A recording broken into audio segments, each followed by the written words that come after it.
Boa noite a todos e sejam muito bem-vindos. O meu nome é Juliana e eu trabalho no marketing da Tal Editora, um selo da editora Blucher. Para nós é uma honra estar com vocês para o lançamento do livro Mergulhador de Acapulco, de Sérgio Telles. No evento, o autor irá dialogar com Luciana Sadi, Ana Cecília de Carvalho e Elizabeth Cardoso. O livro já está disponível para compra no site da editora Blucher, com desconto especial de 30% para o lançamento, que será válido até o dia 25 de novembro. Vocês encontram o link para o livro, assim como o cupom, na descrição do vídeo e, no caso, colocarei aqui no Zoom também. Vocês podem comentar ao vivo no chat e fazer perguntas que, ao final do evento, serão respondidas pelo autor. Agora passo a palavra para o Sérgio Telles, que dará início ao evento e desejo a todos uma ótima noite. Eu desejo uma boa noite a todos, agradeço a presença dos que estão aqui, atravessando esse pequeno contratempo que nós tivemos hoje com a conexão Zoom YouTube, que estamos vencendo, e quero dizer que é um grande prazer, uma grande satisfação estar aqui comemorando o relançamento do Mergulhador de Acapulco, que está completando 30 anos do seu lançamento original, né? Eu agradeço muito a Blucher, na pessoa do Eduardo, do Jonatas e de toda a equipe editorial que trabalhou junto na produção do livro, na revisão, e que tivemos muito contato. Foi uma coisa muito agradável, muito produtiva, né? Eu agradeço muitíssimo também às nossas convidadas que aceitaram participar nesse nosso bate-papo, e é uma grande honra tê-las aqui conosco, né? Temos a Ana Cecília Carvalho, que é psicanalista, é professora universitária da Universidade Federal de Minas Gerais, é autora premiada de livros de contos, como a trilogia da Inquietude. Ela, inclusive, me informou que sentia um certo parentesco literário com o meu livro Mergulhador de Acapulco, e eu fiquei muito contente com esse parentesco que ela descobriu entre nossas obras. Então, temos também a Beth Cardoso, que é professora de literatura na PUC, aqui de São Paulo, é escritora, autora de um livro que tem um saboroso nome de Depois de Tudo Tem uma Vírgula. Eu gostei muito desse título, né? Esse livro foi premiado como o melhor livro ou o melhor romance, talvez, pela Biblioteca Nacional recentemente. Você me corrige se eu estiver dizendo alguma coisa errada, Beth. Acho que é isso mesmo, né? E, finalmente, a Luciana Sadi, psicanalista, escritora, autora de livros de psicanálise e de ficção, como Perpétuo Socorro e O Amor Leva a um Liquidificador, além de coordenar a programação de cinema do MIS, que é uma programação do MIS, da Folha de São Paulo e da Sociedade Brasileira de Psicanálise de São Paulo. É uma grande honra tê-los aqui conosco, uma grande satisfação. O que se espera de um autor no lançamento de um livro, né? Uma questão óbvia e que se impõe no momento, né? Então, convencionalmente, nos momentos pré-pandemia, o que se espera do autor no lançamento é que ele esteja na livraria assinando livros, dando autógrafos, vendo os amigos, confraternizando ali e vendendo seu livro, né? Com a pandemia, inventou-se essa modalidade diferente, que é fazer esses encontros, esses bate-papos, que eu acho muito interessantes, às vezes até mais produtivos do que a situação do autógrafo, embora se perca o contato pessoal, que é tão gostoso, né? Mas este fato, essa mudança, me faz lembrar dois artigos que eu li muito recentemente, de dois autores ingleses que escrevem com aquele humor britânico muito peculiar e que eu achei muito engraçado. E o que é que eles colocam nesse artigo sobre a posição do escritor hoje em dia? Então, ele diz que antigamente, ou seja, até muito recentemente, o que se esperava de um escritor? Esperava-se que o escritor escrevesse bem, o escritor escrevesse bem, soubesse contar uma história, se organizasse e produzisse um bom texto literário, né? Mas que, de algum tempo para cá, espera-se muito mais do escritor. Espera-se que o escritor saiba falar em público, saiba divertir uma plateia, saiba entreter uma plateia, e isto seria, segundo esses autores, uma decorrência da quantidade de festivais de literatura que tem explodido no mundo inteiro, onde os escritores são chamados para participar de mesas redondas, então eles têm de entreter plateias, eles têm de contar piada, têm que se apresentar quase que representando um papel ali para o grande público, né? E isto, diz ela, é um grande sacrifício para muitos escritores, porque é verdade que alguns têm grande presença no palco, se saem muito bem, com grande desembaraço, mas nem todos, né? E que, na verdade, é uma discrepância, é uma incongruência essa exigência, dizem eles, porque o escritor, na verdade, o que ele faz? Ele tem um trabalho com a linguagem, um trabalho com a língua, com a produção de uma escrita, que é um trabalho isolado, é um trabalho privado, onde ele cuidadosamente está escolhendo as palavras, está medindo cada palavra para enquadrar ali, expressar uma ideia da maneira mais clara possível, o que é muito diferente da linguagem oral, descompromissada, de uma conversa com o grande público, que é uma outra coisa, né? Então, enquanto o autor passa um tempo enorme com esse cuidado com as palavras, de repente ele é colocado numa situação onde ele se vê cobrado de ter essa posição meio de entertainer, né? E que é uma situação muito complicada, porque seria o equivalente você pedir que um dramaturgo fosse interpretar como ator os personagens que ele escreveu. Quer dizer, não tem nada a ver. Quer dizer, o escritor escreve um personagem dentro de um texto literário, de um teatro.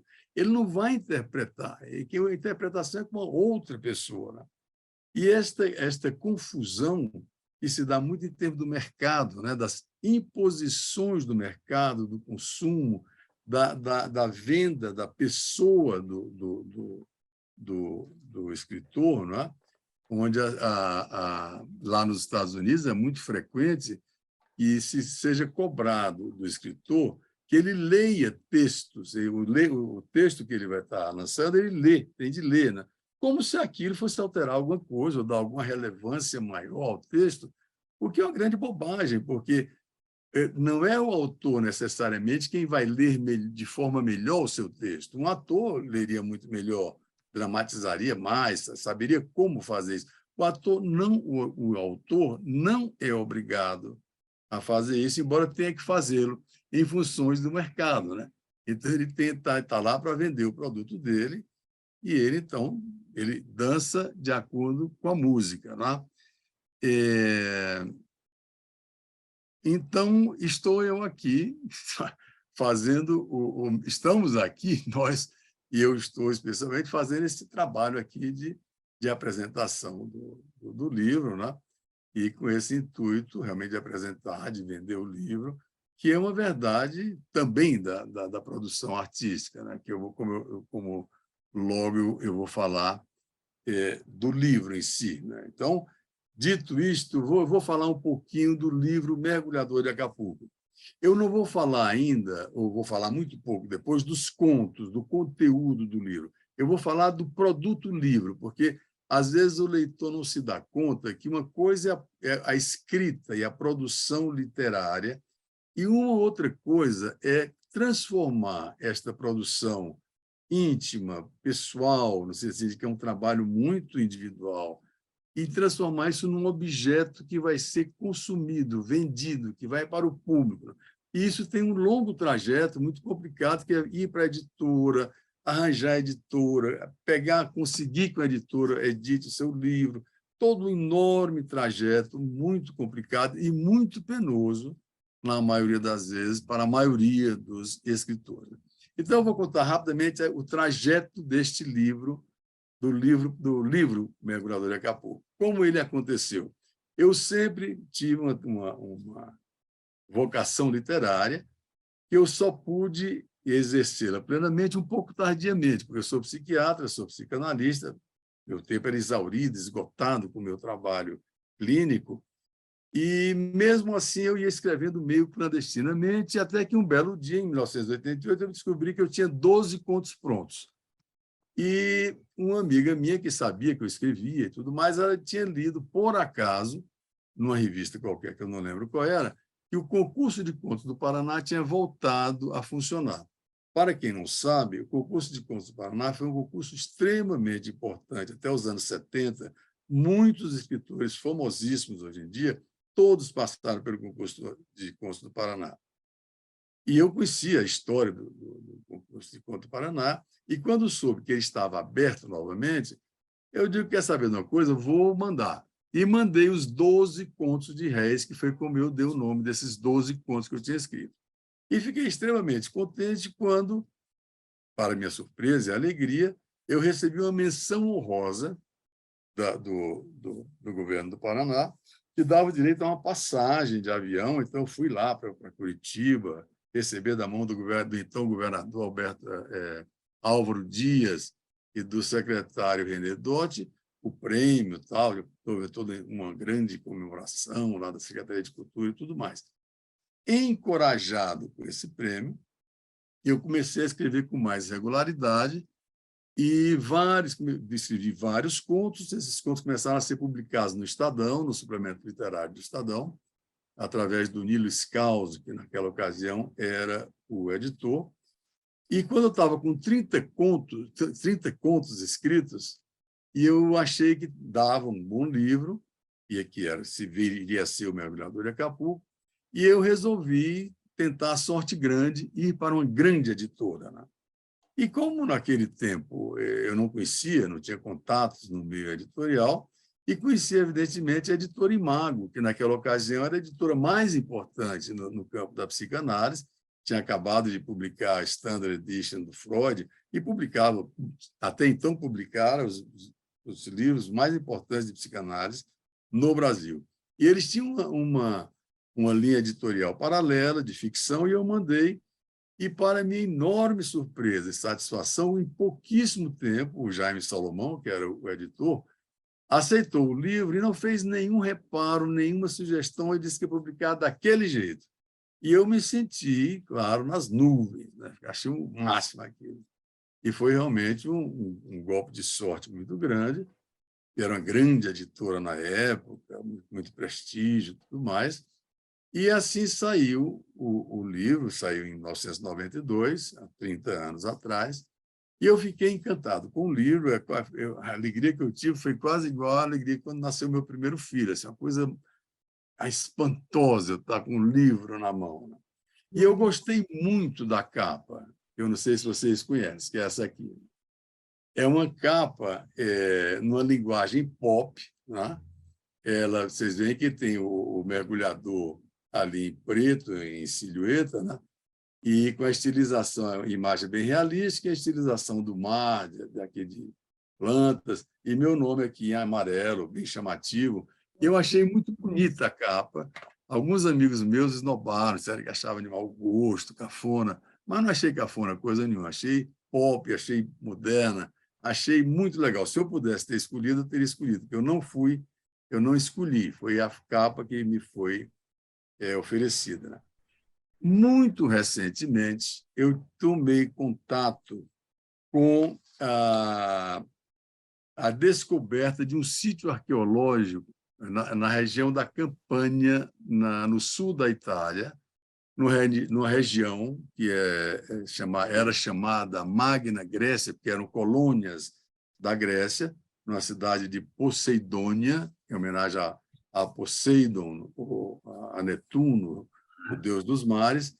E esse é um sítio maravilhoso, tem um museu extraordinário de antiguidades que foram escavados.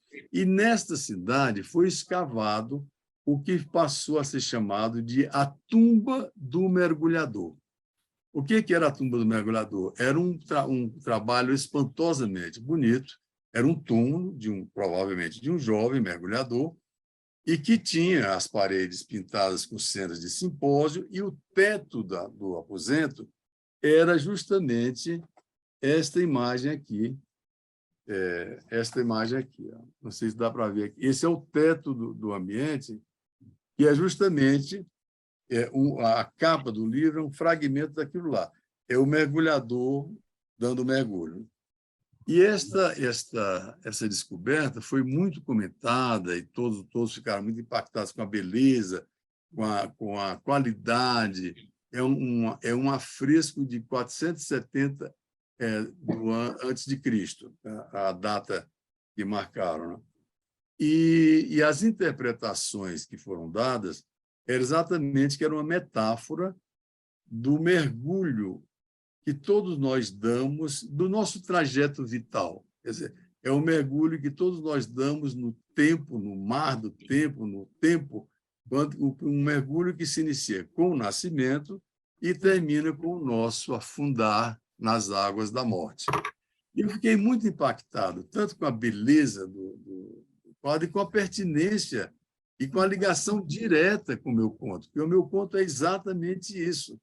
É um encontro com a morte, é uma luta pela vida, é uma revolta contra a morte, é uma luta, é um grito de vida, uma revolta contra a morte, um pouco como aquela poesia do irlandês, que eu não vou lembrar o nome dele agora, que rage against the ódio com ter de morrer, com ter de dormir. Né?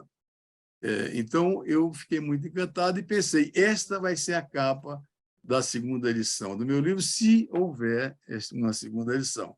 Por sorte, a vida me deu de presente este presente, é ter essa segunda edição e ter sido possível fazer esta capa. Né? Eu sugeri para os editores, para o pessoal da produção, eles todos gostaram da capa, e assim nós fizemos esta capa. Né? Eu falei um pouco do livro, do objeto livro, sobre o conteúdo do livro em si, eu diria que eu acho sempre meio complicado falar sobre que o autor fale sobre a obra. Né? Tem um conto que eu sempre lembro nessa circunstância, que é um conto do Henry James, que eu não sei se vocês conhecem esse conto, que chama-se O Desenho do Tapete. O que é esse conto, O Desenho do Tapete? Ele é uma história bem mais extensa, mas o ponto que eu quero focar aqui é que existe um autor chamado Vereker, e esse Vereker é um autor de enorme sucesso em Londres, e onde ele tem um sucesso de crítica e de público enorme. Ele é o autor mais famoso, todo mundo adora e tudo mais. Né? Só que Vereker despreza esta admiração do público e da crítica, dizendo que eles não entenderam nada da obra dele. Que ele deu várias dicas do que seria o risco do desenho, ou seja, a estrutura, o que subjaz na obra, e que as pessoas nunca entenderam aquilo. Não?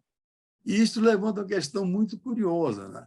Porque se ele diz e despreza a crítica e os leitores que adoram a obra dele, porque ele acha que estão entendendo ou gostando de coisas que não são as corretas, digamos assim, que ele não considera as corretas. Então, como sair desse impasse? Né? Quem é que está correto? É o público ou é o autor? Quem é que tem esta palavra final sobre o que a obra realmente significa? Essa é uma questão muito importante, que eu vou deixar em aberto, quem sabe a gente tenha momentos aqui para discutir depois. Não? Sobre o livro, ainda sobre os contos, uma coisa que eu falaria, que me chamou a atenção, é que, passados 30 anos, eu imaginaria que o meu estilo, o meu modo de escrever, meu modo de produzir literatura, seguramente teria modificado um pouco. E fiquei muito surpreso de constatar que eu fiquei contente com a leitura do livro e quis alterar muito pouca coisa, e realmente alterei muito pouca coisa no livro, né? E eu não sei se isso poderia ser entendido como uma consolidação de um estilo, vamos dizer assim, que eu escrevo desse jeito e não mudei mais, é assim que eu escrevo, né? Mas, enfim, achei curioso isto, né? Eu estou falando um pouco rápido, porque eu tirei algumas ideias, eu não quero passar muito do tempo. E um outro aspecto que eu acho que eu gostaria de salientar é a questão da relação da psicanálise com a literatura, que é um tema absolutamente fascinante, vasto, extremamente explorado, teoricamente, que não vem ao caso aqui a gente ficar falando sobre isso. Quem quiser vai procurar, tem livros e artigos e textos muito importantes sobre isso, mas eu diria só como um depoimento pessoal que, em produzir literatura, eu faço questão de, conscientemente, não lançar mão do acervo teórico do qual disponho, da psicanálise, na construção dos personagens e situações, né? E eu prefiro deixar que eles cresçam sozinhos, sem essa tutela, sem essa muleta teórica, digamos assim, né? E eu, lendo agora os livros, eu fiquei até surpreso, porque uma prova dessa autonomia do conto, da produção literária em relação à teoria, eu constatei no conto A Arte de Presenciar, que é de presentear. É um conto que eu gosto muito desse conto. E este conto, eu não vou contar, porque eu quero que vocês leiam e tenham as surpresas que ele possa trazer para vocês, mas ele antecipou para mim, ou eu tive a intuição, o que o Freud fala tantas vezes, da intuição como o escritor intui uma série de coisas que o analista só capta depois, de uma situação que é o transgeracional, que eu vinha estudar muito posteriormente. Eu escrevi esse livro há 30 anos atrás, e eu não tinha ouvido falar de transgeracional, não tinha ideia do que era transgeracional. E este é um conto que serve perfeitamente como ilustração do transgeracional. Eu gosto muito desse conto, porque ele tem todo um andamento enfim, e que a arte de presentear é uma velha tia que dá presentes muito peculiares para a sua família, né? E o narrador vai contando a história, e mais eu não conto para que vocês tenham vontade de ler. Mas, de qualquer maneira, eu quero dizer que este é um conto que mostra como a teoria veio bem depois, quer dizer, o conhecimento teórico eu só tive bem depois, né?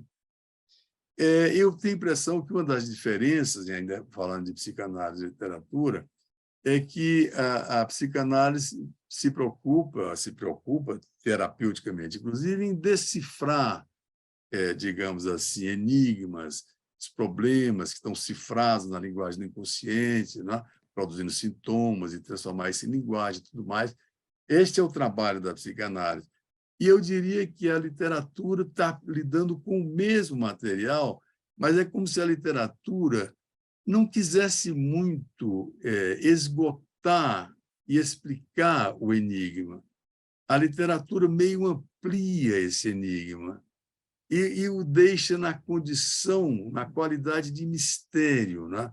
É um grande mistério, que talvez seja o mistério da vida, e que tem tantas implicações, e que a literatura mais expõe, e não está muito preocupada em explicar. Então, não sei se seria uma forma um pouco simplista de contrapor psicanálise e literatura, mas eu penso um pouco por aí, a gente poderia depois esmiuçar um pouco, né?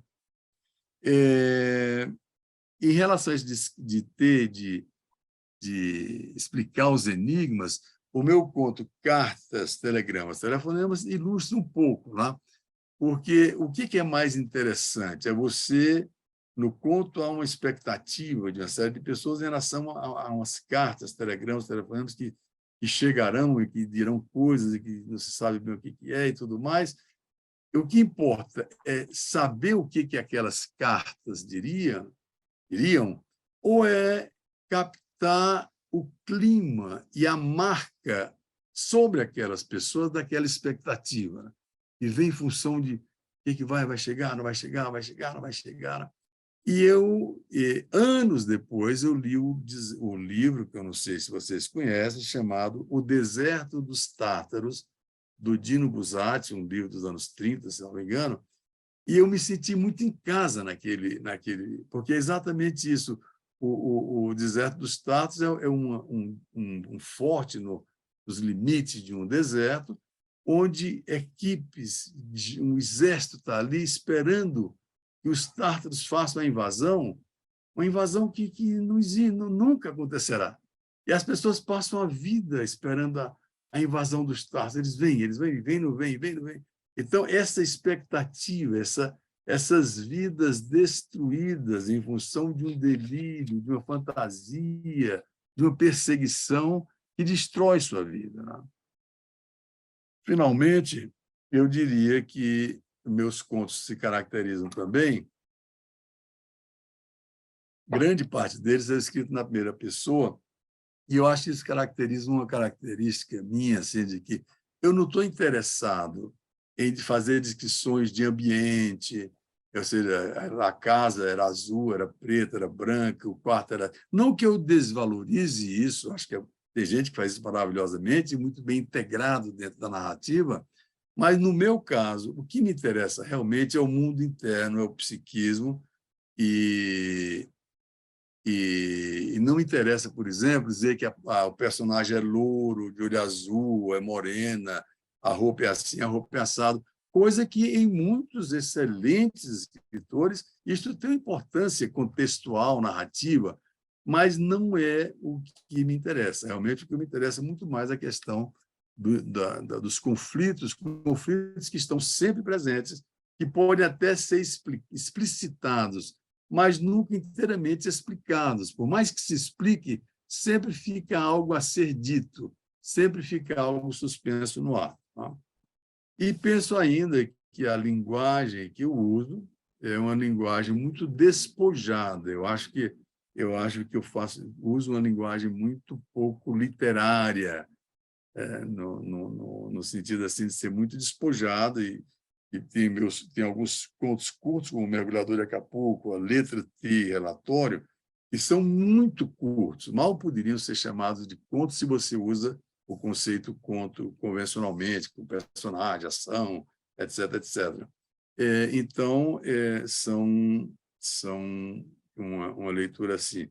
Eu até estou lendo agora, para fazer uma resenha para o jornal Valor, eu estou lendo esse livro, A Segunda Espada, do Peter Handke, que é esse prêmio Nobel, e me chama muita atenção porque ele conta a história, mas ele está o tempo todo fazendo um comentário sobre o texto.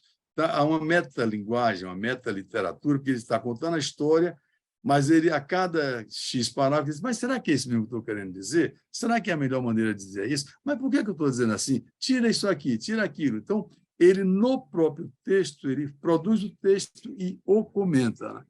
E eu, guardadas as devidas proporções, eu me lembrei do meu conto Falta de Ar, que segue um pouco esse mesmo modelo, porque é um conto e tem duas pessoas que vão comentando o conto, né? E eu achei interessante, porque é uma forma que o Handke faz de uma discussão do que é a literatura, do que é a linguagem, do que é a forma de pensar, né? E muito ligado com Port-Royal, que é a cidade dos jansenistas, de Pascal, de Descartes, acho que é Pascal, que teve uma importância muito grande, a gramática de Port-Royal. Mas eu fico aqui, talvez tenha falado um pouquinho demais, não sei, e estou ansioso para ouvir nossas convidadas, o que teriam a dizer. Obrigado a vocês. Passo a palavra, vamos passar por ordem alfabética, para Ana Cecília. Ana Cecília. Muito obrigada, Sérgio. Estou muito contente de estar aqui. Para mim é uma honra poder comentar sobre o seu livro. É muito bom estar aqui com Beth, com a o pessoal que está Luciano. participando, Luciana, que eu não conhecia. Muito prazer, Luciana. Então, eu estou assim, contentíssima de te ouvir falar, me emocionou muito. Você falou muitas coisas que eu gostaria de ter te perguntado e já meio caminho andado, Sérgio. Fiquei esperando a editora me mandar o livro, o exemplar do livro. Vocês não receberam o Eu livro? recebi em Ah, PDF, o que é ah, muito difícil, cheio de limite, porque eu é, gosto de anotar, eu quero, né, sim, sim. riscar. Então, eu não pude fazer nada disso com o livro em PDF. É verdade, é verdade. Mas, Lamento isso. Mas vocês vão receber de qualquer maneira. Espero. uma certa altura, vivi copiando trechos, porque eu não conseguia Uhum, imprimir também, não tinha jeito de uhum, imprimir. Mas uhum, ele está aberto aqui na minha tela e eu fiz algumas anotações. Você falou uma coisa que me tocou muito. Você estava se referindo a um artigo de um autor inglês sobre o escritor, o que é esperar de um escritor. O escritor deve escrever bem, eu anotei aqui agora, que ele seja um showman também nos dias atuais, né? Que ele uhum. é verdade. Nos Estados Unidos, nos lançamentos, espera-se que o escritor leia trechos do seu livro e ele tem que e eu penso que você daria comigo que a missão do escritor, a tarefa do escritor, ainda que ele não se dê conta disso, é fazer o leitor pensar, porque é isso que me impressionou nesse seu livro, Mergulhador de Acapulco. Ele me fez pensar. E quando eu gosto de um livro, eu costumo falar isso para o escritor, para o autor. Você me fez pensar, e eu adoro pensar. Mais do que sentir, porque as coisas sobre as quais você escreve, elas realmente me impactaram muito, me encheram de emoções muito diversas, mas principalmente isso, você me fez refletir sobre muitas coisas. Eu gosto da sua ideia de que você, mesmo, né, sendo psicanalista, você prefere ir do enigma e não da resolução do enigma. Eu acho que é isso que você faz de uma maneira brilhante nesse livro. E aí o que aconteceu? Eu fiquei tão empolgada, tão apaixonada pela sua escrita, recomendei esse livro para várias pessoas. Essa semana eu estou fazendo marketing do seu livro. E eu, então, encomendei os outros dois, Mistura Fina e Peixe de Bicicleta. Uhum. Assisti o comentário que foi feito sobre esses livros pelo Luiz Cláudio outro dia, né? Você tinha Uhum. o Sim. Luiz Cláudio, outras pessoas para comentar, e lá fui eu, atrás de tudo que você tinha escrito.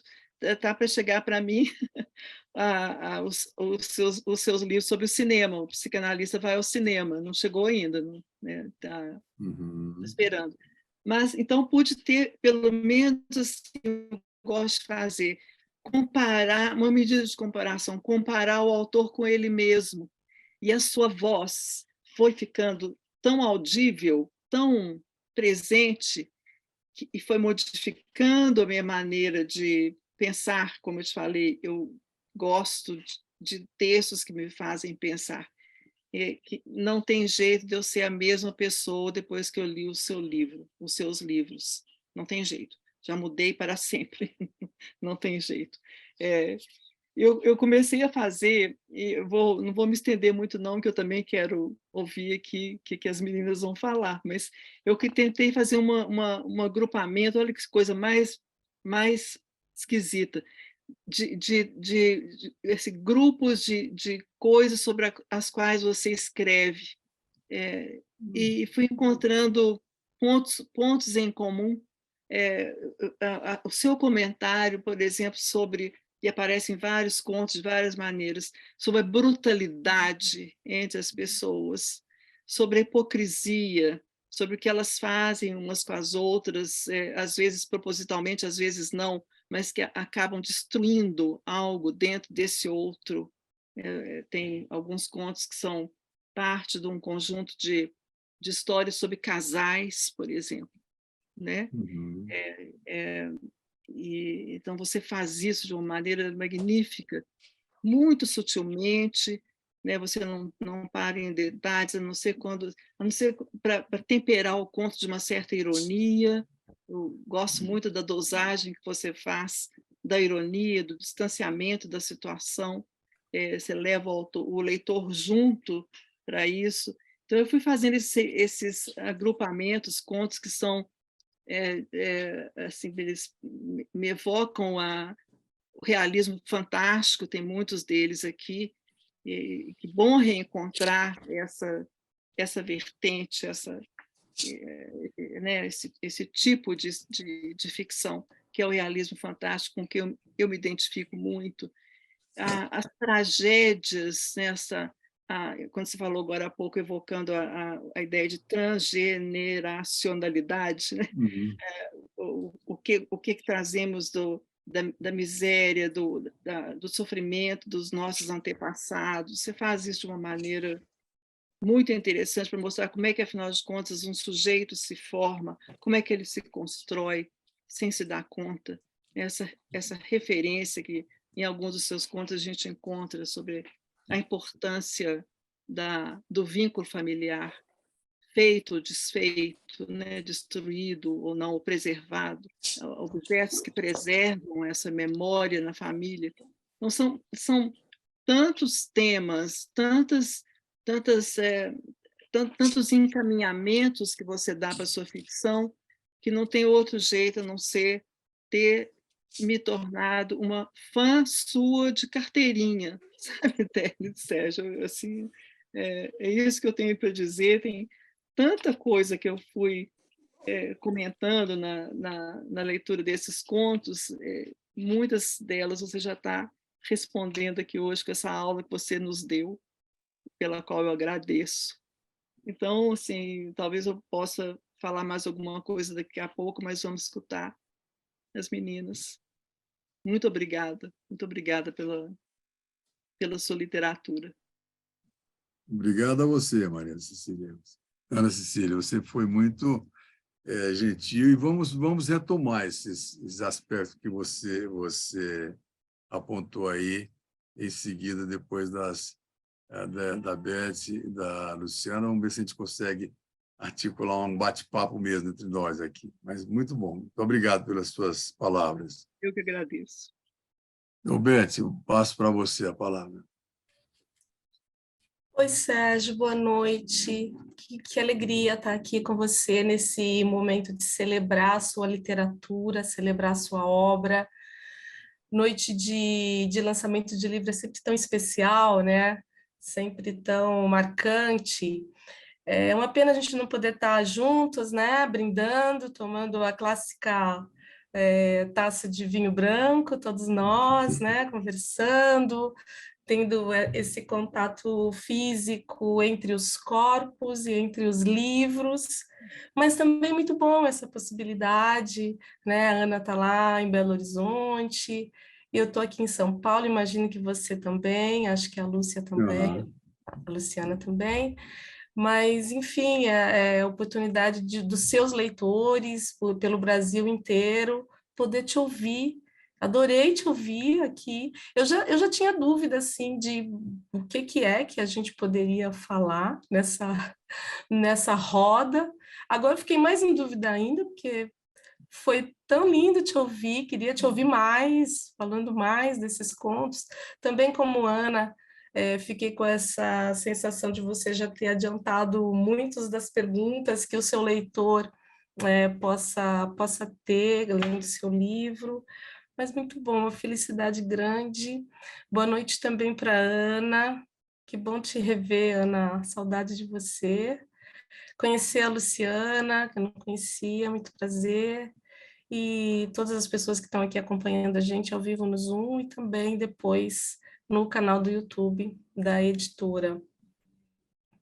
Ô Sérgio, você sabe que o seu livro me capturou de um tanto, assim, eu falei, vou dar uma olhadinha no livro, depois eu faço uma leitura mais organizada para me preparar para a roda de conversa, mas nada do livro soltar da minha mão. A gente não consegue parar de ler um conto atrás do outro, e acabou que eu fiz uma leitura selvagem, né? Que é a melhor leitura que tem, né? Uma leitura assim, Sim. sem fazer muitas anotações, sem pensar muito no que estava acontecendo, uma leitura visceral, porque o seu livro Uhum. me conquistou muito, assim, a cada causo, a cada conto que acabava, eu queria outro, a gente não quer que esse livro acabe nunca. Sérgio Teles Sherazade. E eu acabei assim tentando organizar algumas ideias também selvagens, ideias bem iniciais, e redigi algumas notas aqui para a gente poder conversar.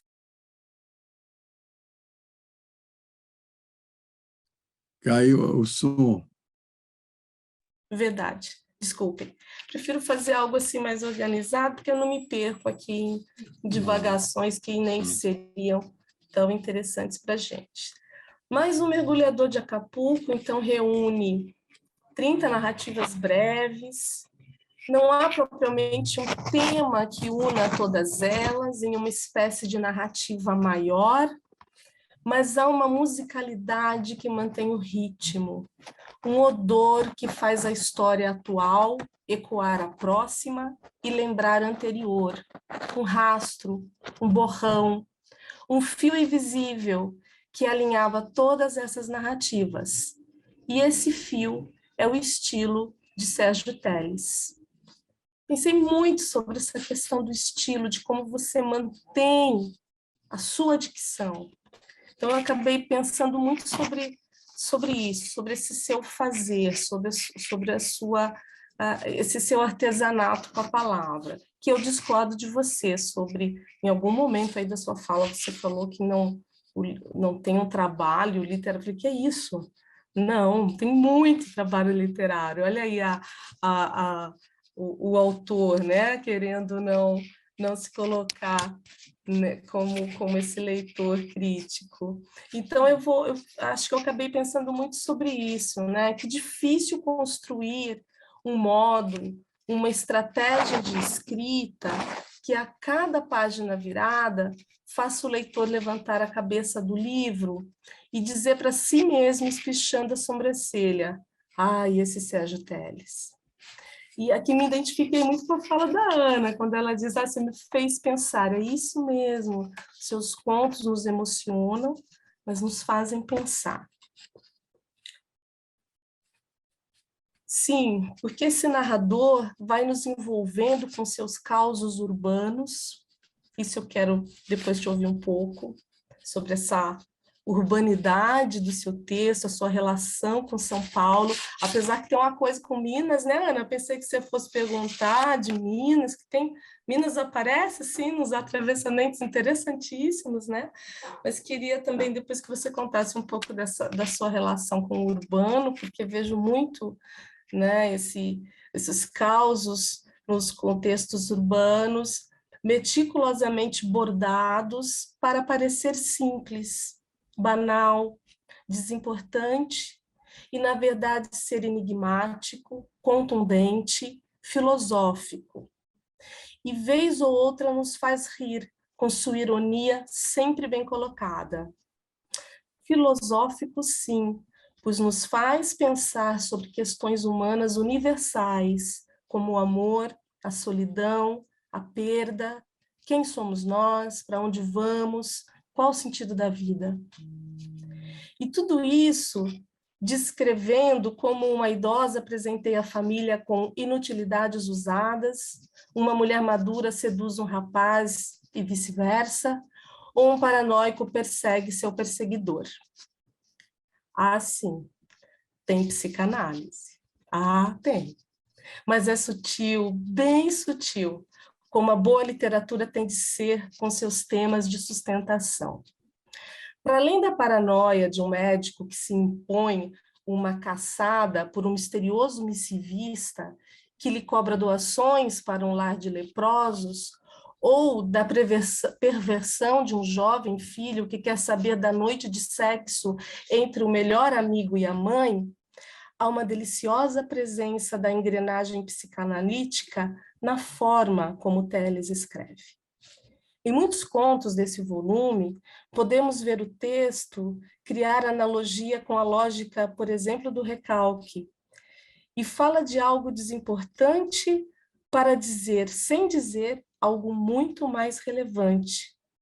O material recalcado forçando a audiência e cumprimentando a inteligência do leitor, que adora ler o que não está escrito, mas está dito, muito bem dito. 2 outros grandes contistas nomearam essa estratégia. Ernest Hemingway chamava isso de teoria do iceberg. Dizia ele que o conto deve ser trabalhado para mostrar apenas a ponta do iceberg, de modo que o leitor saiba que há uma grande e imensa massa de gelo embaixo da água. Ricardo Piglia chama essa estratégia de segunda história escondida. Todo conto conta 2 histórias. Uma é desenvolvida claramente aos olhos do leitor, mas não diz muita coisa. E a outra é escrita para não ser evidente, e diz tudo. Eu vi muito dessa segunda história nos seus contos, esse enigma, o trabalho meticuloso que você fez com a palavra para nos dizer, sem dizer o que deve ser dito. Posso citar alguns dos meus favoritos. La vie que há é bruta, falta de ar e o segmento. Uma estratégia, um recurso, um elemento vinculado a esse contar da história segunda, escondida na primeira, e que me chamou a atenção, está presente em vários dos contos, é a presença da correspondência, da missiva, a mensagem que não extravia, que não chega, que não é enviada, mas que sempre chega ao seu destinatário, nos remetendo à carta roubada do Allan Poe e à carta roubada do Lacan. Fiquei especialmente entusiasmada com o conto Cartas, Telegramas e Telefonemas.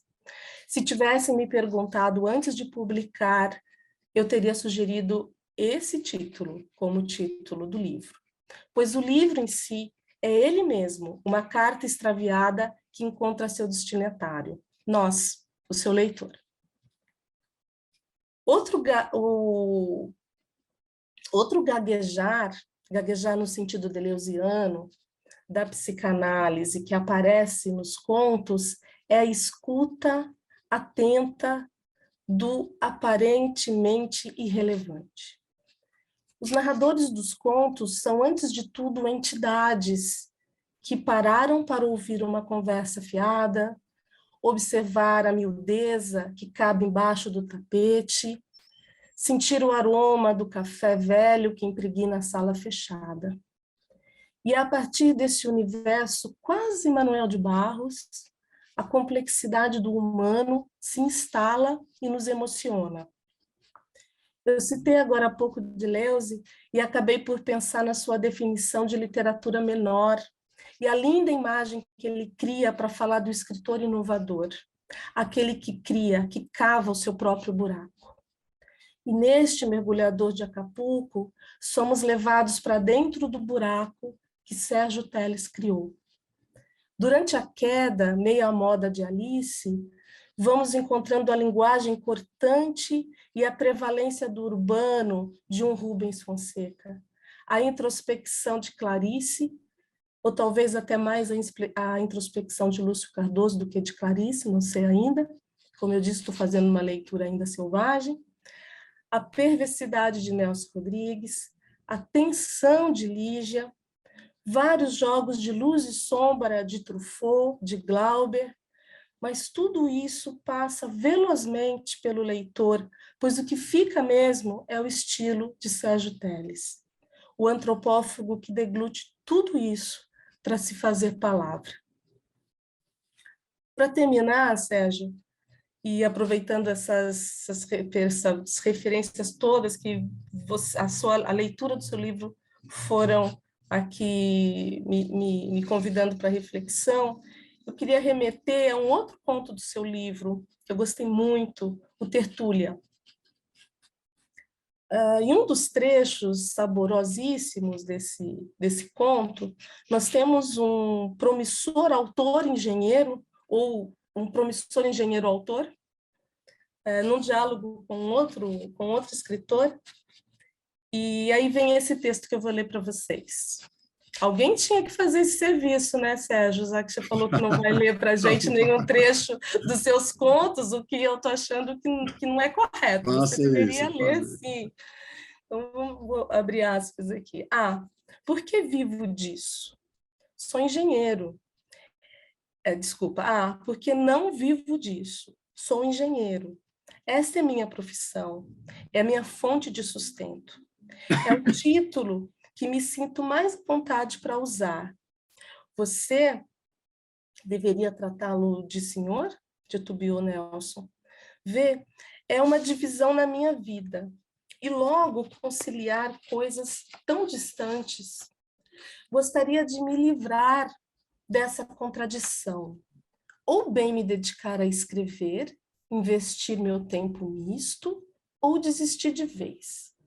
Não dá para manter as duas. Não aguento mais.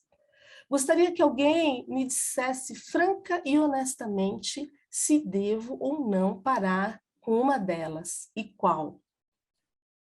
Embora saiba que provavelmente não acreditaria ou aceitaria opinião alguma, fosse ela a que fosse.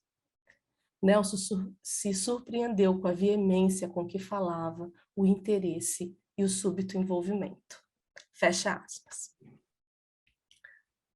Pois é, esse conto articula muito com a sua fala inicial sobre o que se espera de um escritor numa noite de lançamento, né? Então, essa meta-ficção também que te acompanha, que você faz muito bem. E eu acabei pensando no Manuel de Barros, não é?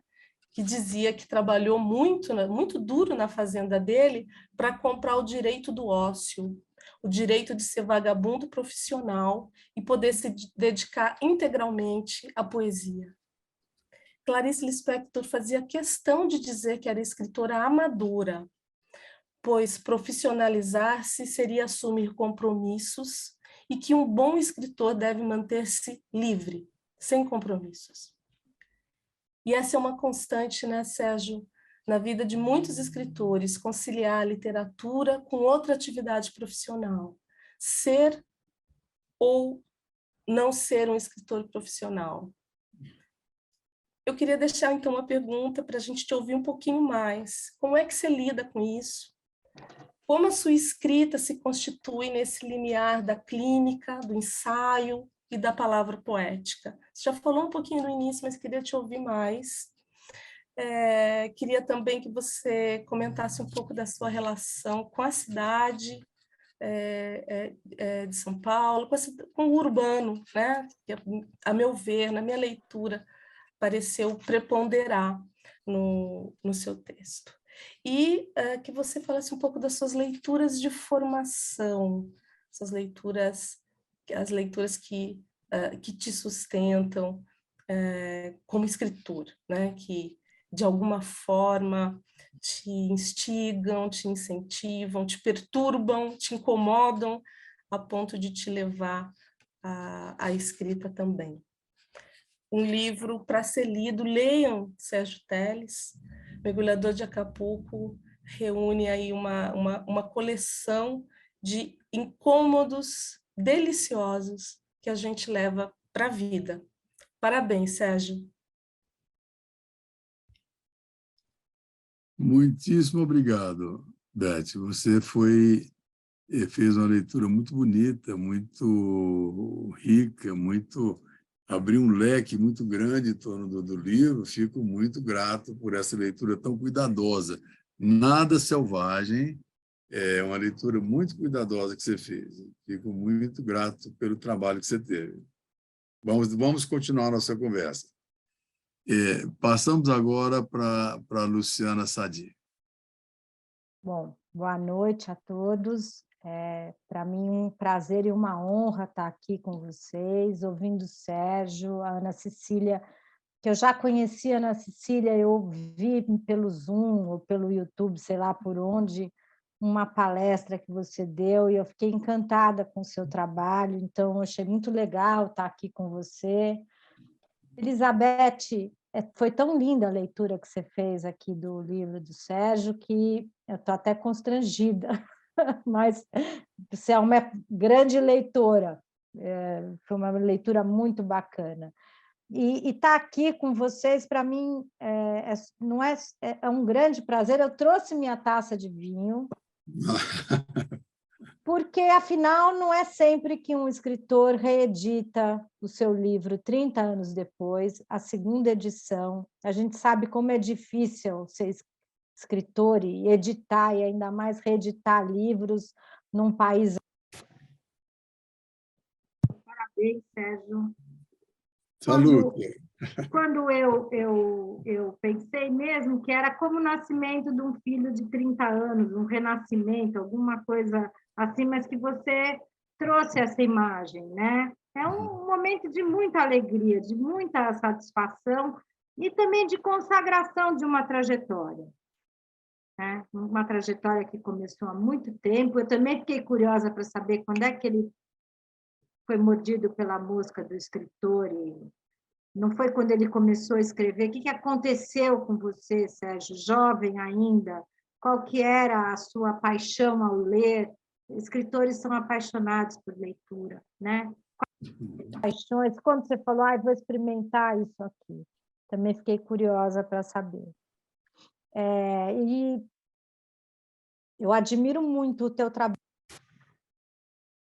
Trabalho constante, contínuo, de ofício, pode não ser profissional, mas ele é de ofício, né? E isso faz toda a diferença.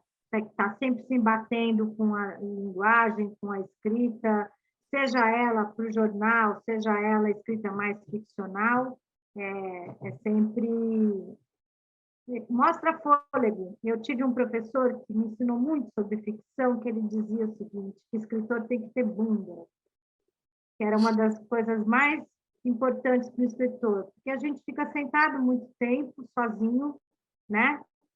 E se você não tiver essa condição, que representada pela bunda, você não aguenta. Então, você tem uma bunda muito grande. Né? E muito macia também, para poder escrever histórias que eu acho que, principalmente essas do seu primeiro livro, o que a gente vai vendo no livro é, primeiro, que você tem um grande domínio da nossa língua. Os contos são muito bem escritos, a linguagem é muito precisa e ela é muito bem utilizada, né? E os contos, eles vão transcorrendo assim, com clareza e distinção. Eles são distintos e claros. E acho que isso é uma das qualidades da sua escrita. Ela é bastante clara, né? E as histórias são cristalinas e os personagens, eles não ocultam nada do leitor, nem sequer os seus segredos, principalmente os personagens dos primeiros contos. Eu acredito que essa clareza que você... personagens, essa intimidade com que você trata tanto os personagens quanto as histórias narradas, não se deve apenas pelo uso da primeira pessoa. Eu acho que eles também se devem por uma facilidade psicanalítica sua. Você frequenta diariamente, com muita intimidade, os pensamentos mais recônditos por força do seu ofício, aliás, por força desse duplo ofício, que é ser psicanalista e escritor. E os contos trazem algo dessa visita, e eles vêm com essa clareza, que para outros autores é muito difícil aí mergulhar nesse fundo dos pensamentos, no fundo da alma dos seus personagens, né? Eu também, enquanto eu lia seus contos, eu me lembrei de um termo que o Fábio Herman usava, que eu acho ele sensacional. Ele cunhou esse termo, literacura, e ele se referia à psicanálise como o mais perfeito casamento entre a medicina e a literatura. E até hoje, eu acho que nós, analistas que escrevemos, praticamos literatura. Bom, uma outra qualidade dos contos é essa infinidade de temáticas, e acho que chega a surpreender. Você escreve com muita facilidade sobre temas muito diversos, né? E você vai fazendo uma espécie de inventário do seu tempo, vai recolhendo nesse inventário situações, momentos, conflitos, medos, problemas de 30 anos atrás, que um jovem pode ler hoje e falar, nossa, como era 30 anos atrás, não mudou muito para muitas coisas, para outras mudou, não há mais telegrama, né? Não há mais carta praticamente entre nós, né? Mas você vai fazendo esse inventário do seu tempo, um inventário dos segredos, das mesquinharias, das esperanças, e a gente vai testemunhar esse Brasil de 30 anos atrás e, ao mesmo tempo, temas que são transcendentais, que transcendem ao tempo, que são universais. O que eu, na leitura, percebi, e como Ana Cecília, eu queria até com o livro na minha mão, porque eu fiquei lendo também no celular, não tinha onde anotar, eu sou da old school, mas eu não consigo trabalhar com esse negócio quando é livro, eu gosto de pôr o livro na mão, né? Mas eu imagino que, a partir da metade do livro, os seus contos eles foram ganhando... Não é que eles não tivessem final aberto, todos eles têm um final aberto e uma sugestão de continuidade, ainda que fosse desnecessário continuar, mas o leitor poderia imaginar que haveria uma certa linha de prosseguimento nas suas histórias. Mas, a partir dessa metade, principalmente daquele conto do atropelamento, eu senti que tinha uma mudança no desfecho dos contos. Eles vão se tornando mais insólitos e mais sinistros. E a narrativa foi ganhando mais camadas de sentido e ela foi se tornando também um pouco mais macabra. E os desfechos vão apresentando não só essa abertura, mas uma abertura incômoda, né? Bastante incômoda. A linguagem, ela permanece clara, e é uma característica sua. Você escreve muito bem, então você escreve com uma linguagem muito clara. Mas, nos 3 últimos contos, eu percebi uma mudança ainda maior na sua escrita. A linguagem vai continuar clara, os contos não são mais cristalinos, eles passam a ser obscuros. Eles são como segredos parcialmente revelados e que precisam ser preenchidos pela imaginação do leitor. Porque, a partir, principalmente, desses 3 últimos contos, o escritor não entrega mais tudo para o leitor. Então, os contos têm uma dimensão mais misteriosa, mais intrigante, mais surpreendente. Os primeiros você entregava muito para o leitor. E nesses últimos, você pode escrever tudo, mas você não conseguiu entregar tudo, porque o leitor agora tem que fazer um trabalho, que é um trabalho de pensamento, como disse a Ana Cecília.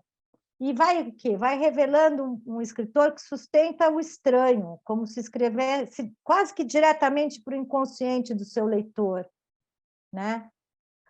E, por último, eu me lembrei de uma passagem do Lacan, que ele fala que o que está em jogo em uma análise é a passagem do romance ao conto. E eu tenho um autor que eu gosto muito de ler, o Otávio Paz. Ele é meu psicanalista e escritor, me acompanha sempre, em qualquer coisa eu vou para o arco e a lira, não consigo soltar esse livro, né? Nesse livro, o Otávio Paz vai falar, a modernidade vai inaugurar o romance, né? Que a gente sabe que é o Dom Quixote, né? E o neurótico é o personagem por excelência da modernidade, por excelência o neurótico é o personagem do romance. Isso é uma das linhas de pensamento que o Otávio faz nesse livro, né? A Maria Rita Kell, num artigo que ela escreve, ela vai explorar essa frase do Lacan, né? A frase é o que está em jogo numa análise, é a passagem do romance ao conto, né? ela vai explorar essa frase e vai relacionar a subjetividade oitocentista à literatura da mesma época. Ela vai dizer mais ou menos assim, né? Que no lugar de uma longa e contínua explicação sobre si, que é típica do neurótico, né? No lugar de uma compulsão que visa deter o tempo e eliminar o movimento errático da vida, e também eliminar o movimento das pulsões, que caracteriza o neurótico, encontraremos uma ficção mais imprecisa, mais misteriosa, que dá suporte aos enigmas no lugar de procurar esclarecê-los. Ela está falando do conto. O conto, então, seria uma encarnação de menor implicância com a própria história. Ele é mais desencanado, entre aspas, nas palavras da Maria Rita Kell. Ele é menos centrado no individualismo e mais referente a dívidas e dependências do sujeito com seu semelhante. O conto ele vai trair as regras do romance, vai revelar os truques do romance, mas ele também vai ter como característica a elegância e a concisão, coisas que a gente encontra. Os seus contos são muito elegantes, são muito concisos, né? E eles deixam a vida em aberto, né? Eu acho que muitos autores da literatura eles consideram o conto como o gênero da segunda metade do século XX. Eles não vão ousar voar tão longe quanto Lacan, que é citado pela Maria Rita Kell, né? Para poder tecer argumentos sobre psicanálise e cura, porque são autores de literatura, né? Mas eu acho que eles vão dizer que o que engrossa, né, o que consagra esse gênero, é que ele é um gênero do nosso tempo, do seu tempo também, né, dessa segunda metade do século XX, né? Ele tem uma narrativa curta, é uma narrativa concentrada, ele tem muita variedade, liberdade, é difícil caracterizar exatamente, né, quais são as características do conto, não dá para a gente dizer só que ele é uma narrativa curta, ele faz uma ruptura com a linguagem, com a narrativa tradicional, né? Ele vai usar frases curtas, a comunicação é breve, a narrativa é condensada, é penetrante, a gente compreende que o tempo do homem encurtou e que o conto também é, de certa forma, fruto desse tempo encurtado do homem, ele é fruto desse fenômeno, né?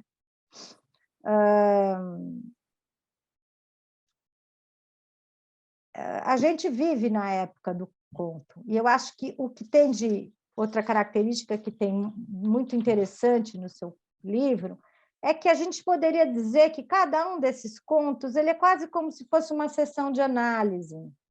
Não entra o mesmo paciente, não entra o mesmo paciente ao mesmo tempo na sua sala. Entra você, Sérgio, com uma voz muito específica, uma voz que a gente consegue reconhecer depois de ler alguns contos, que é a voz do contista, né?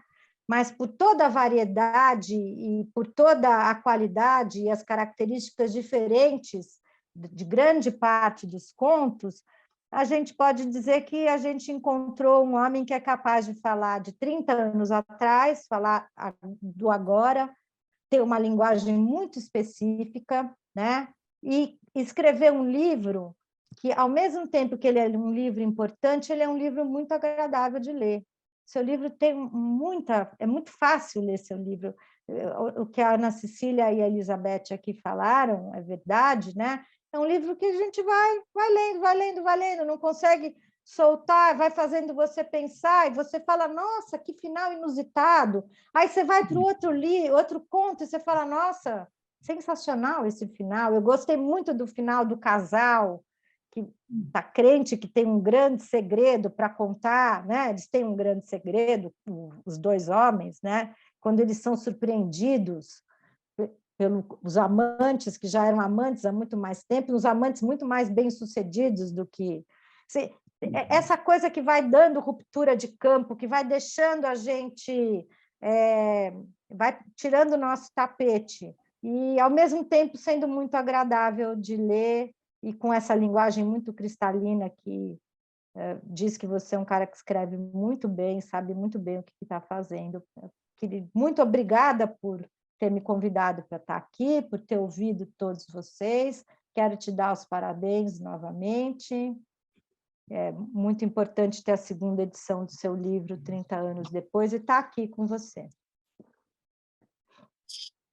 Obrigado, Luciana. Eu acho que você e a Beth e a Ana Cecília foram tão ricas nas observações que vocês fizeram, eu nem sei bem o que dizer, assim, que ponto, que questão a gente poderia se deter ou responder. Vocês levantaram muitos elementos importantes em relação ao livro, e eu fico muito grato por essas leituras tão cuidadosas, tão pertinentes, tão atentas que vocês fizeram, né? Eu anotei aqui, tentei anotar aqui alguns temas que vocês colocariam como perguntas ou sugestões de falar. Por exemplo, quais são, eu acho que a Beth perguntou quais foram os autores que mais eu curtia, ou que me influenciaram, ou a Luciana perguntou como é que eu teria começado a escrever, como é que eu fui picado pelo bichinho da literatura, né? E realmente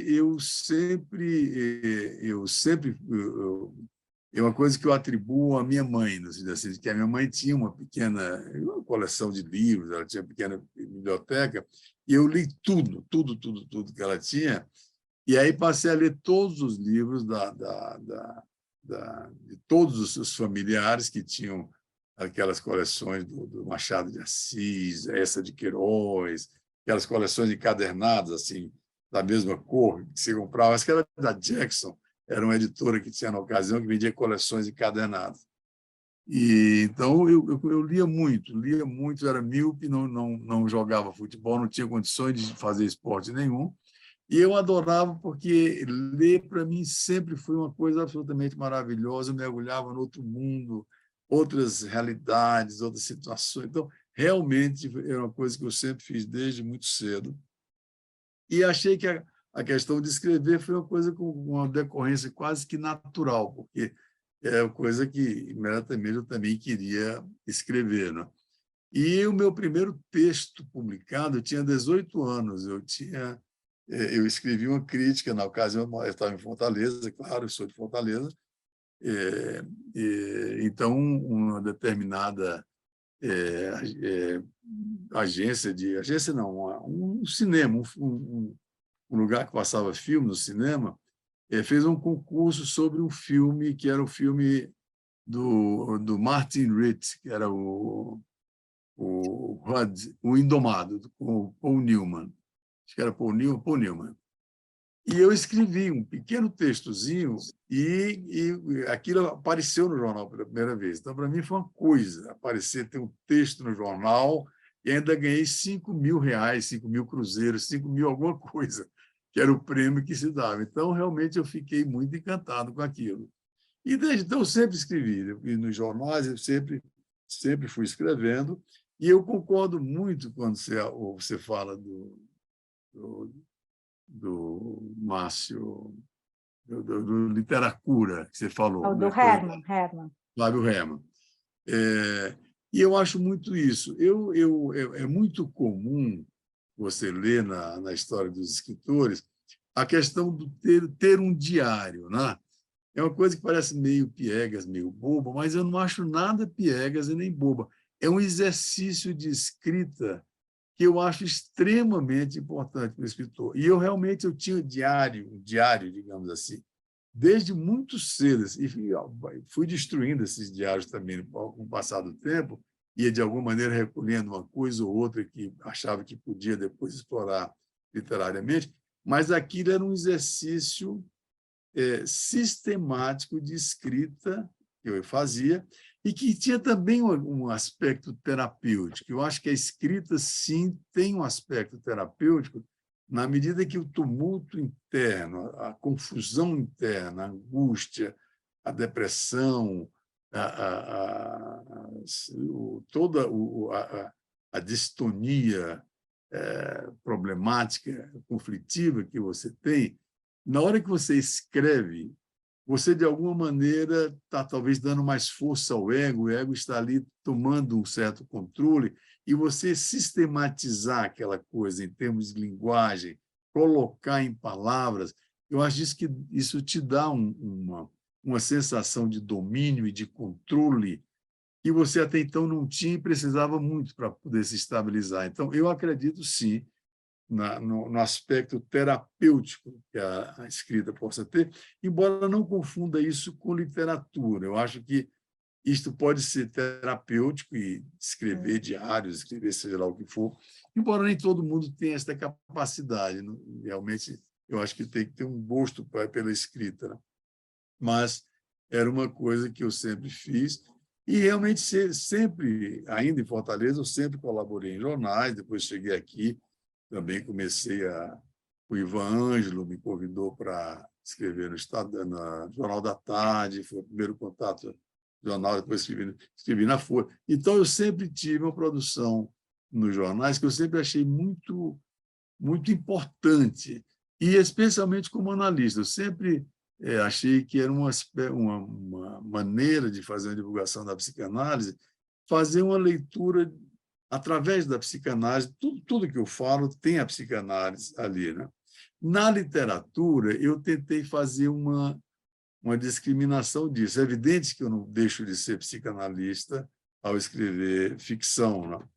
Mas eu procuro discriminar um pouco, realmente não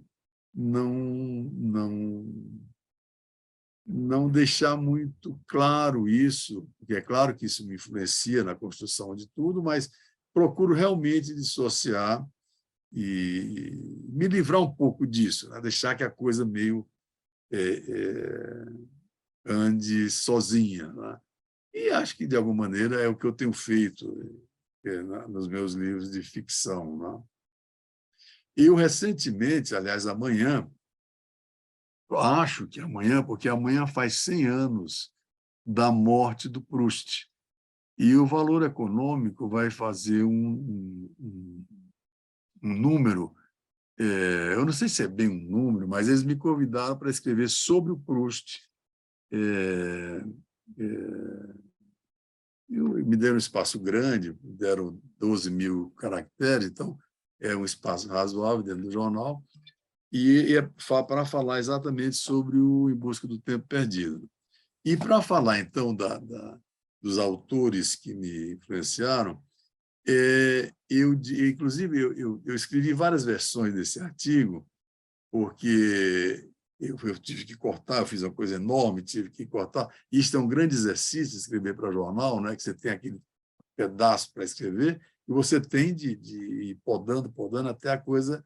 Isso é um grande exercício de estilo, de realmente de escrever de uma maneira concisa, né? E eu digo ali que, ainda hoje, se alguém diz que leu Proust, isto é tido por muitos como uma declaração de snobismo, de pretensão, né? De uma coisa, esse cara está se achando, né? Leu Proust, né? Então, eu acho muito estranho isso, porque e eu acho que ainda sempre foi assim.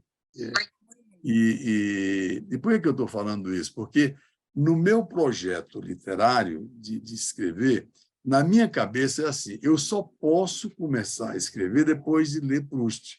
Porque, para mim, Proust era assim, o nec plus ultra da literatura. Era alguém que tinha realmente feito um livro, um romance fleuve, um romance rio, uma coisa imensa e descomunal, que pega tudo da literatura, e eu tinha que ler o Proust. E, de fato, assim o fiz, e terminei de ler o Proust aos 30 anos. Eu tinha 30 anos, eu digo que eu escrevi, fui comprando livro por livro e fui anotando algumas coisas, e eu terminei de ler, eu tinha 30 anos. Nunca mais li o Proust. Faz, então, 46 anos que eu li o Proust. E, claro, que de lá para cá, eu vi 1000 referências sobre Proust, trabalhos sobre ele, análise, exegese e tudo mais, mas realmente eu nunca mais tinha lido. Agora, para escrever esse artigo, eu reli um pouco, né?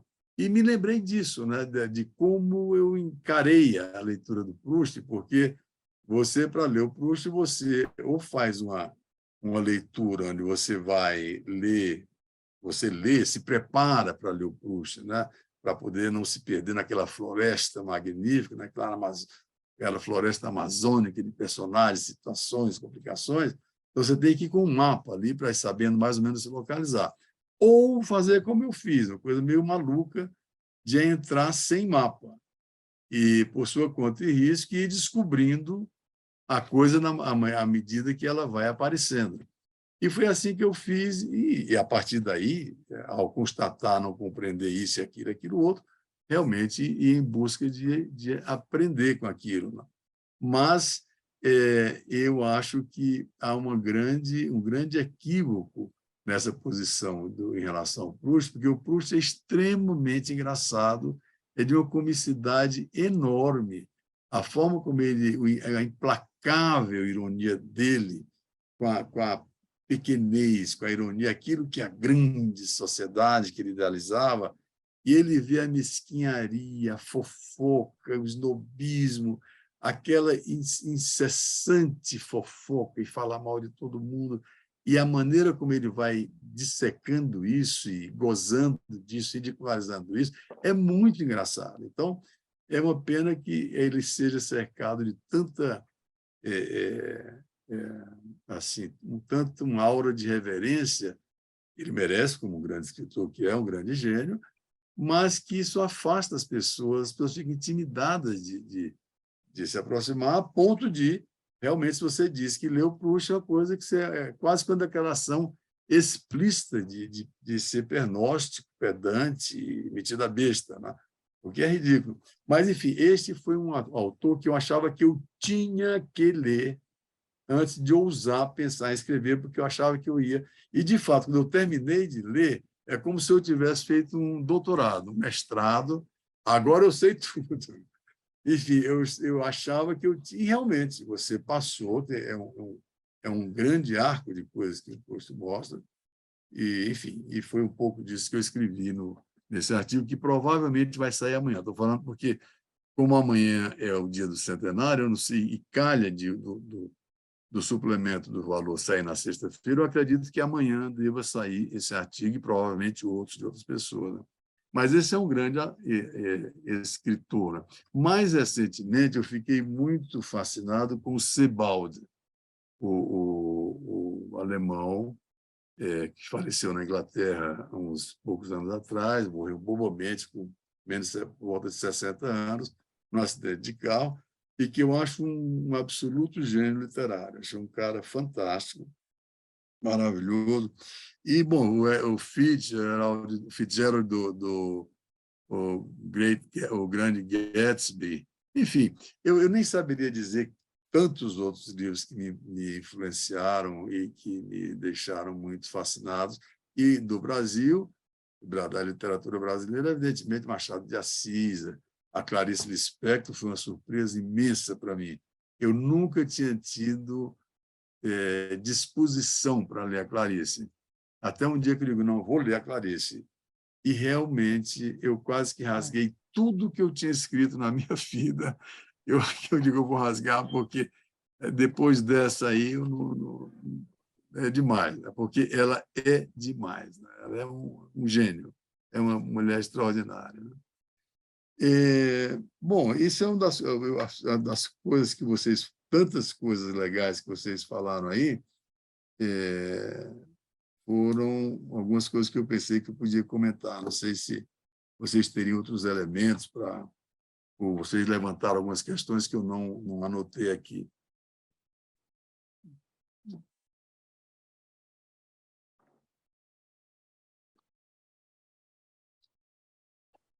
Sérgio, eu tenho que... Posso só lembrar uma coisa aqui? Sim, claro. Então, quando eu recebi os 2 livros, Mistura Fina e O Peixe Bicicleta, eu devorei esses livros. E tem lá, eu quero chamar a atenção para um conto no Peixe Bicicleta, que chama Quando Cora Cala. Hum. Parou aqui. Congelou sua imagem. Está me ouvindo? Sim, diga. Você falou que Está viu ouvindo? Quando Cora Cala. É um Congelou conto que sua tem imagem. nesse livro, Peixe Bicicleta, que chama... Mas Sim. o som está aparecendo. Minha conexão está ruim de repente. Tá. Então, Mas diga. nesse conto,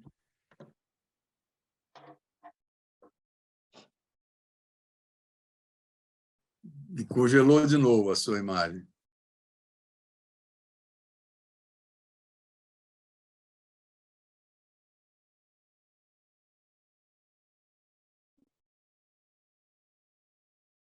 voltou? Voltou aqui? Agora sim. Diga, Não sei o que como está você está? acontecendo, mas era só para fazer essa menção a um conto que está no Peixe Bicicleta, que chama Quando Cora Cala.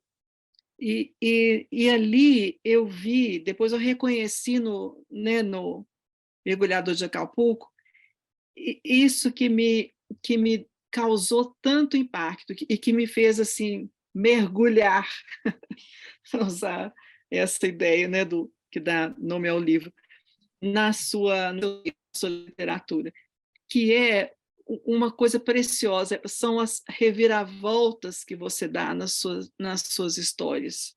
Você está conduzindo o leitor meio que num terreno, às vezes, assustador, às vezes, né, de surpresa, não necessariamente assustadoras, mas são coisas, percalços que vão acontecendo, mas, de repente, você surpreende, você me surpreendeu como leitora, nesse conto, onde eu vi, se eu pudesse dizer assim, um método, é a sua impressão digital. Você dá uma reviravolta, é um conto impressionante, assim, esse casal que sai para andar todo dia no parque e, de repente, o homem, que é o narrador, vê um casal de gaviões. Se eu estou lembrando direito, são gaviões. E então ele é tomado por tudo isso que ele vê nessas 2 aves. A mulher continua andando, ela fala sem parar, ele está assim, desejoso de uma certa trégua naquela verborragia. O acontecimento, né, a lá Clarice, né? O acontecimento é ver esses 2 gaviões, isso muda tudo dali para frente, na maneira como ele vê o mundo, como ele vê a si mesmo, como ele vê a mulher e a necessidade que ele tem daquilo que ele está mais ou menos incomodado, né, no início. Então, essa reviravolta, estou dizendo só isso, né, essa reviravolta que é a peripécia dos gregos, você pensa que está indo numa direção e, de repente, né, o autor te tira o tapete dos seus pés. Isso eu amei, porque é a sua impressão digital, você faz isso o tempo todo. Eu nunca sabia, não tinha a menor ideia onde que você ia me levar. Então, cada hora é para um final surpreendente. Às vezes você me obrigava a voltar ao início, porque é lá que está a chave, e assim, sei lá se era realmente a chave, porque a ideia de enigma persiste nos seus contos, é o que, não canso de dizer, é o que me atrai assim, profundamente na sua escrita. Então, você tem reviravoltas, né? Algo aparece de mistério, eu nunca vou saber qual que é a resposta. E isso eu encontrei no quando Cala, com muita clareza, né, esse método, sei lá se eu podia dizer assim. É a sua impressão digital. Uhum. Quem escreve assim? Só o Sérgio Teles. Uhum. Mas eu concordo com você. Fico contente que você tenha percebido isso, porque, de fato, é não digo um truque, mas eu gosto de realmente construir o conto onde, de fato, o leitor pensa que está indo para um determinado lugar e, de fato, está indo. Quer dizer, há como que uma primeira história que e ela se desenvolve, ela vai, tem uma certa concatenação e se desenvolve um certo desenvolvimento, um certo desfecho, mas, de repente, a verdadeira história não é essa, é uma outra aqui, que no finalzinho se encaixa ali e que, digamos, causa uma certa estranheza e desconcerto, né? O leitor ficaria supostamente desconcertado porque ele estava pensando que ia para um canto, de repente, ele não sabe mais para onde vai, não é? Porque não era para ali. O importante não é aquilo que ele estava pensando que era importante. O importante é outra coisa inesperada, né? Que entrou ali de contrabando, digamos, meio. Eu fiquei pensando se essa surpresa, né, da peripécia é algo que acontece quando você está escrevendo. Isso acontece também ali, quando você está escrevendo. A escrita te surpreendendo também na direção que ela te levou. E aí você descobre. Excelente pergunta, porque isto é uma coisa premeditada por mim, quer dizer, eu já começo o conto pensando isso, ou isso de repente aparece ali.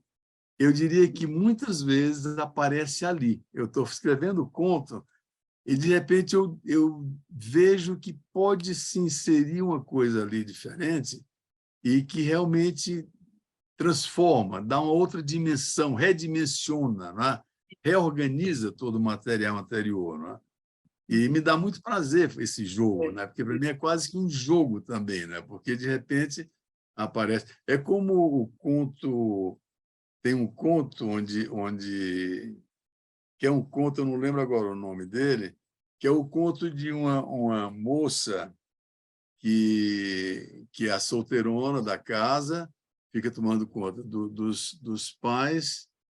Eu acho que está no Mergulhador de Acapulco, eu não lembro qual dos livros está, eu acho que é aqui. E ela, a casa vai ser vendida. Não sei se é nesse. Não, não é não. Não, no mergulhador não está. Não é desse, Não. não. Então, mas esse conto é um pouco assim. É uma história de uma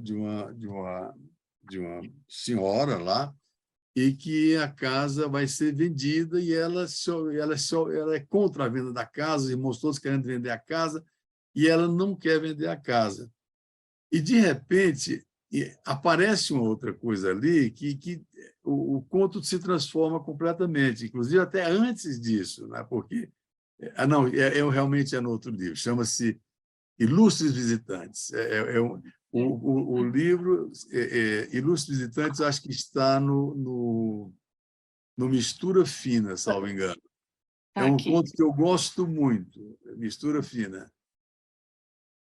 Ilustres Visitantes, acho que é nele. Mas é um pouco assim, é apenas um exemplo, porque no Mergulhador de Acapulco também tem vários contos que têm esse encaminhamento. Né? Está no final de Mistura Fina.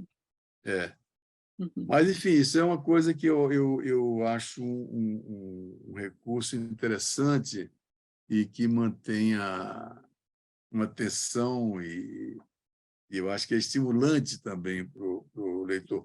Uma outra coisa que vocês mencionaram e que eu fico muito feliz de ouvir é o que a Ana Cecília estava falando, que são com a Ana Cecília, acho que também a Beth e a Luciana falaram, que os contos eles provocam um questionamento, eles fazem a pessoa pensar, né? O leitor é estimulado a pensar, né? Então, eu acho que esse é um dos papéis da literatura, da arte em geral, né? Não só literatura, mas de trazer esse enriquecimento, essa possibilidade de você meditar, de você pensar, de você trabalhar psiquicamente, emocionalmente, Então, eu fico muito contente de ter esse retorno de vocês, nesse sentido.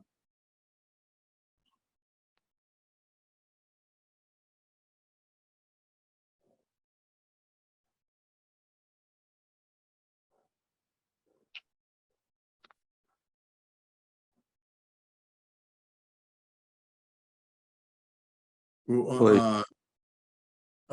Diga, alguém falou ou não?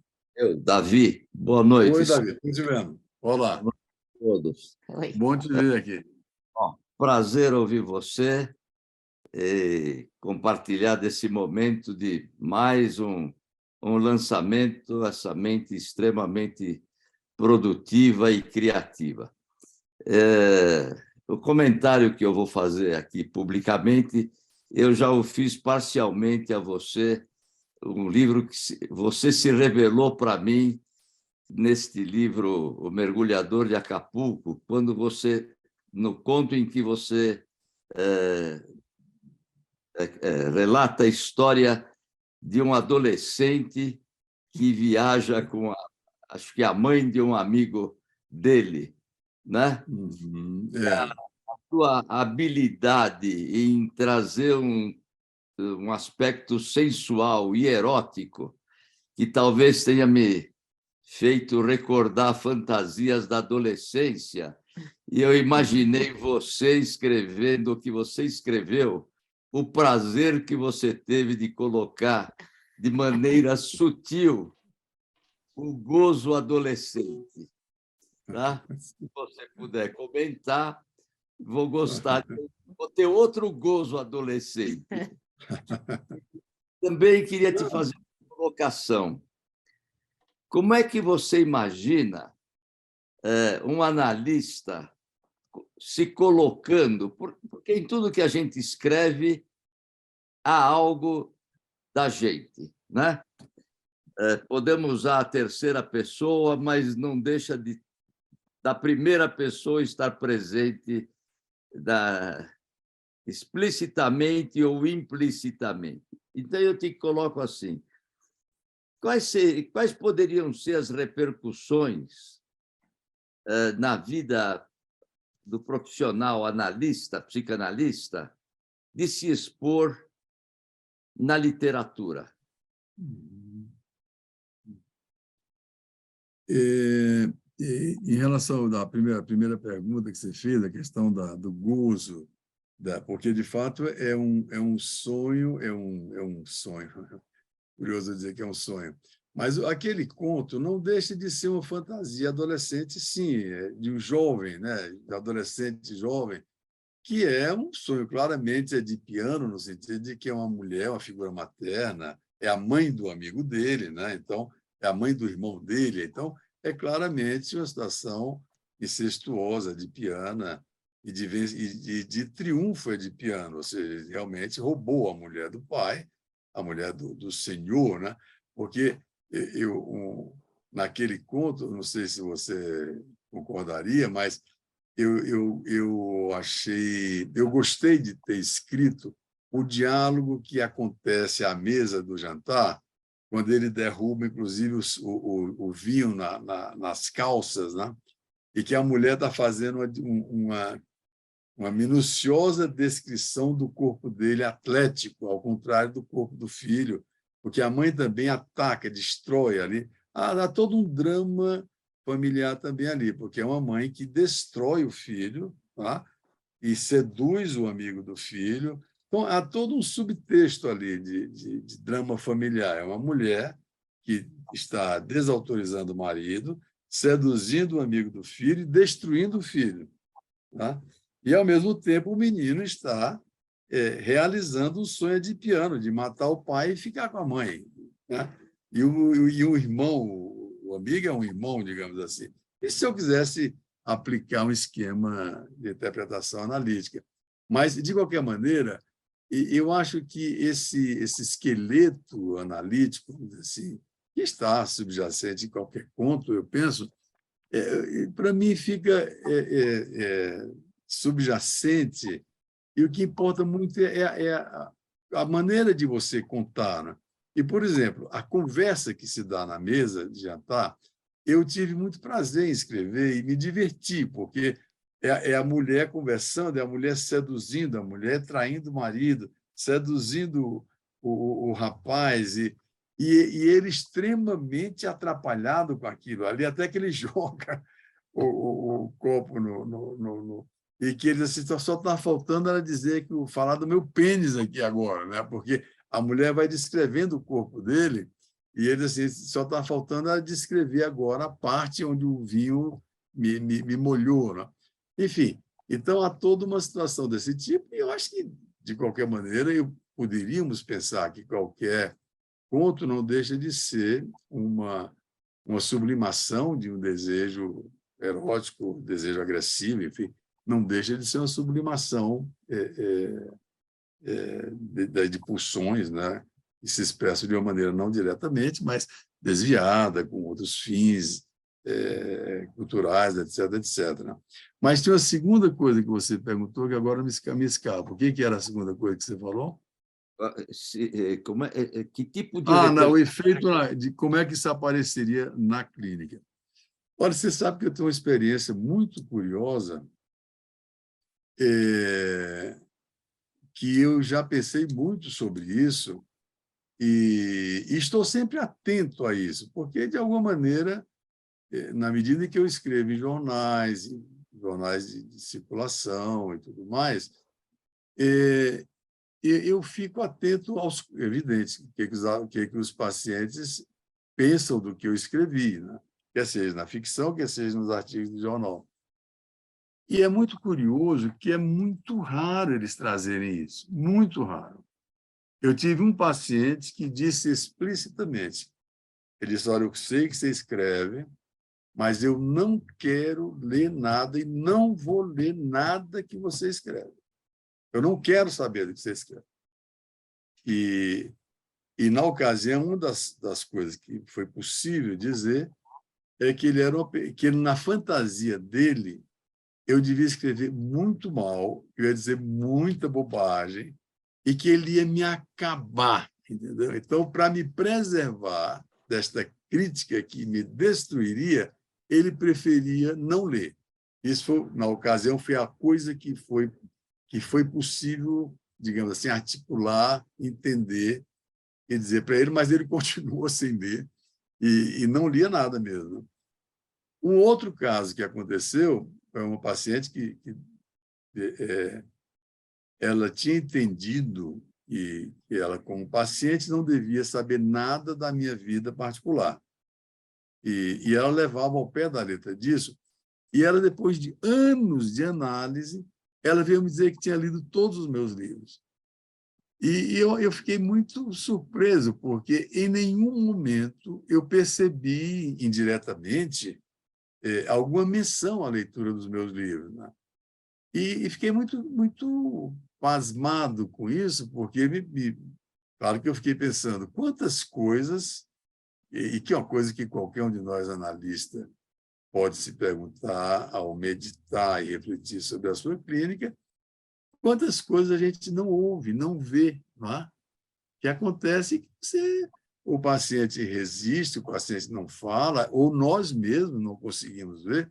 Esta paciente, por exemplo, tinha lido todos os meus livros e veio me dizer, já saindo da análise. Foi muito curioso que ela me disse isso pouco tempo antes de sair da análise. Uma outra paciente achou que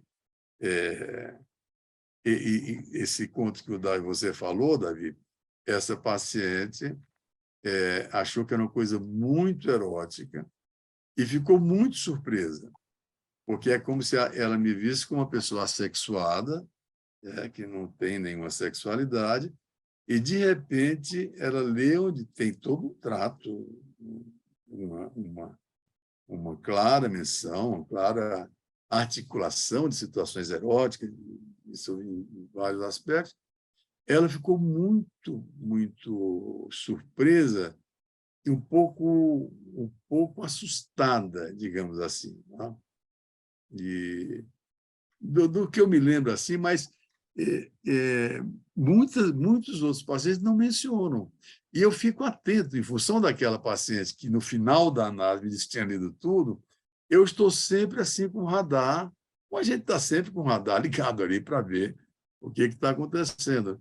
Mas é curioso isso. Eu não sei se vocês que também escrevem e que têm pacientes, se isto, como é que isso é para vocês, se os pacientes mencionam, trazem. Eu não menciono que os meus escritos, mas de uma maneira ou de outra, perceberam, viram no jornal, tomaram conhecimento, né? Eu nunca falei claramente disso, né? Não sei se vocês teriam alguma experiência nesse sentido.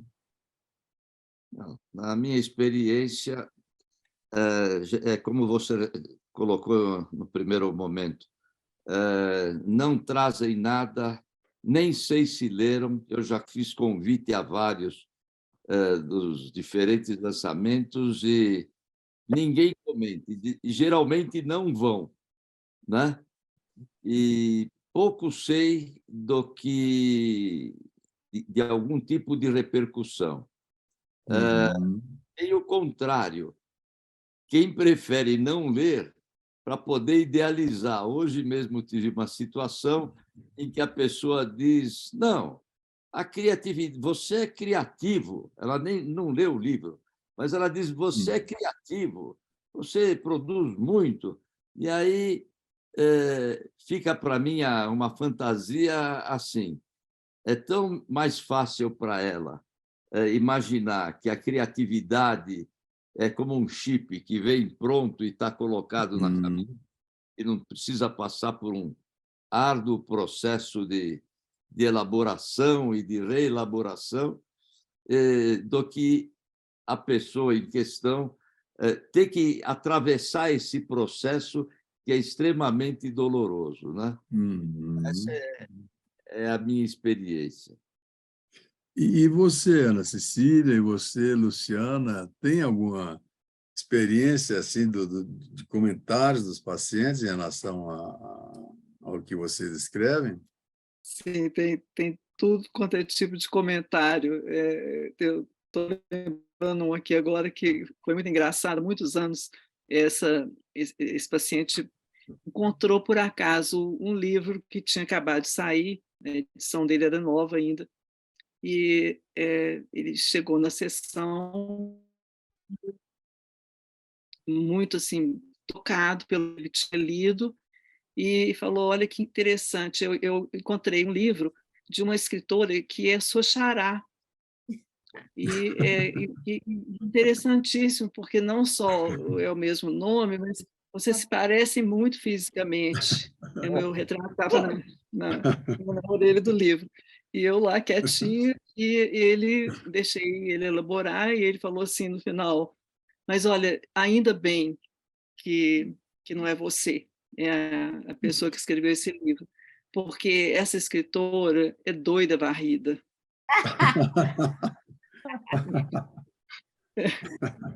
Você vê isso que ficou no Ainda bem que anedotado. não era você, né? Ainda bem que não era eu. Então, a despeito de todas as evidências, inclusive a foto, né, é preferível não saber. É impressionante. Mas é assim. Muito boa essa sua história. Eu tive um paciente que, quando eu lancei meu primeiro livro, ele parou a análise, ele não aguentou de inveja. Meu segundo livro, ele tem uma carga erótica enorme, ninguém nunca comentou nada comigo, acho muito interessante. E no terceiro livro, Educação para a Morte, vários pacientes tiveram algum contato, leram alguns contos e me perguntaram como eu tinha elaborado as mortes na minha vida, e vieram me procurar também por conta desse livro, por conta de mortes, situações de perda. Então, eu acho que varia muito, né? Essa paciente minha que eu falei que ela, quando estava saindo da análise, ela me disse que tinha lido, a explicação que ela me deu é que ela achava que ela tinha feito como diria assim, um crime, uma coisa indevida e imperdoável. É como se ela tivesse, ou eu tivesse exigido dela que ela não tivesse nenhum conhecimento meu, nenhuma proximidade comigo, e ela tinha lido escondido os livros como era um crime, uma coisa indevida, e que realmente, se ela me contasse, também eu não toleraria isto, eu iria puni-la. Então, era como se um crime que ela só me confessou ela já estava correndo para fora, então eu não poderia puni-la mais, né? O que mostrou uma coisa muito curiosa, não? Uma imagem de um superego assim exigente e proibitivo, que até me surpreendeu, porque na análise, no correr da análise, eu não percebia que ela me via assim, dentro desta forma tão dura, tão inflexível, né? Mas aí deu para falar um pouco, ela comentou um pouco, deu para falar um pouquinho, mas foi surpreendente, né, que tivesse demorado tanto para ela falar disso, né?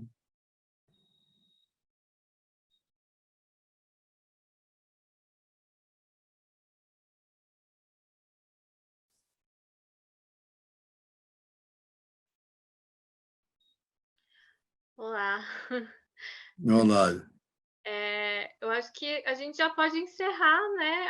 Tá Acho que bom. teve uma conversa muito, muito boa. Acho que ainda tem muitas coisas aqui ainda para esclarecer e para falar sobre esses livros. Eu sei que o Sérgio não vai esconder o jogo, mas tem mais livros ano que vem, né, Sérgio? Mais livros de Sim, contos. sim. Então, teremos mais eventos como esse, é ótimo. Então, acho que é isso, né, Sérgio? Se vocês quiserem fazer as Sim, considerações finais, fiquem à vontade. tá bom. Vocês querem falar, pessoal? Querem se despedir? Sérgio, quero me despedir de você.